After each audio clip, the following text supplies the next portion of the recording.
কথা পরিচিত কাটিয়ে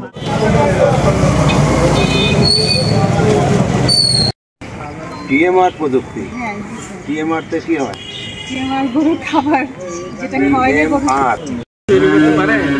কিভাবে কি করে একটু সংক্ষেপে আপনি একটা কাজ করুন, এটা করছেন না করতে পারছেন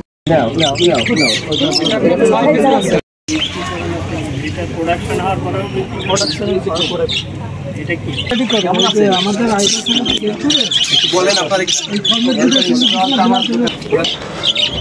আপনি ব্যবসা করেন না এমনি এদিকে আসেন এখানে আসেন আমার এখানে অসুখ কিছু করলে এখানে নিয়ে আসো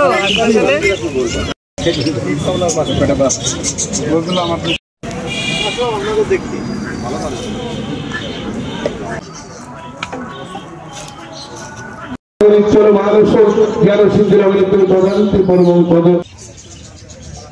উৎপাদনে প্রাণী সম্পদ অধিদপ্তর নিরলসভাবে রেকর্ডেড কিছু বক্তব্য আপনাদের সামনে উপস্থাপন করতে যাচ্ছে।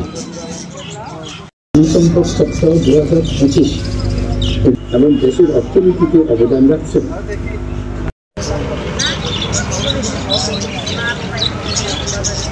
আজকের এই প্রাণী সম্পদ এই সপ্তাহটা এগিয়ে গেছি।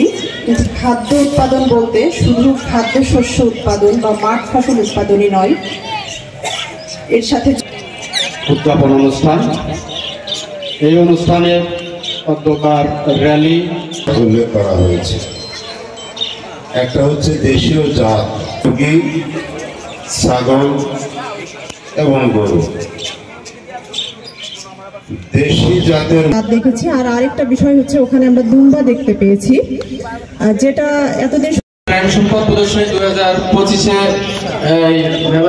এই দেশীয় জাতটা যেমন আবহাওয়ার সাথে আবহাওয়া সহিষ্ণু, ঠিক তেমনিভাবে এটি রোগ প্রতিরোধ ক্ষমতা সম্পন্ন। এই দেশীয় জাতটাকে যদি আমরা উন্নত জাতে পরিণত করতে পারি তাহলে এটি অনেক টেকসই হবে। আর এই টেকসই উন্নয়নটাই আমাদের বাংলাদেশের জন্য অত্যন্ত প্রয়োজন।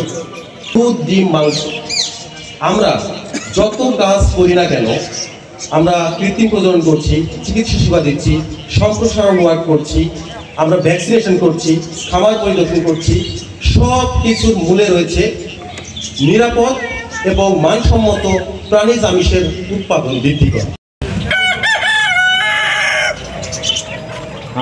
প্রাণীজ আমিষ যে কতটা গুরুত্বপূর্ণ সেটা আমরা সকলেই অনুমিত। একজন মানুষের জন্মের পূর্ব থেকে, অর্থাৎ সে যখন মায়ের গর্ভে আসে, ভ্রূণ অবস্থায় থাকে, তখন থেকে তার প্রাণীজ আমিষের প্রয়োজন। তার দেহ গঠনের জন্য, সে বাচ্চার ডেভেলপমেন্টের জন্য এই মায়ের নিয়মিত দুধ, ডিম, মাংসের প্রয়োজন। এই বাচ্চাটি যখন ভূমিষ্ঠ হয় তখন তার দুধের প্রয়োজন।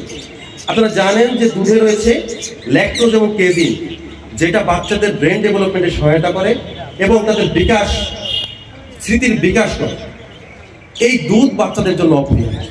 আসলে এই যে আজকের এই আমাদের প্রাণী সম্পদ সপ্তাহ হচ্ছে, প্রদর্শনী হচ্ছে, জনসচেতনতা বৃদ্ধি, সকলের আরো বেশি উদ্বুদ্ধকরণ এবং খামারিদের একবার করে অন্তত মূল্যায়ন করা। তো সেই উদ্দেশ্যকে সামনে রেখে আমরা দেশের অর্থনীতিকে সচল করার জন্য আরও অনেক বেশি দুধ, ডিম, মাংস উৎপাদন করার জন্য এবং এভাবেই দেশের অর্থনীতিকে সামনের দিকে এগিয়ে নিয়ে যাওয়ার জন্য প্রতি বছরই আমরা এখন থেকে এই সপ্তাহ নিয়মিত পালন করতে পারব।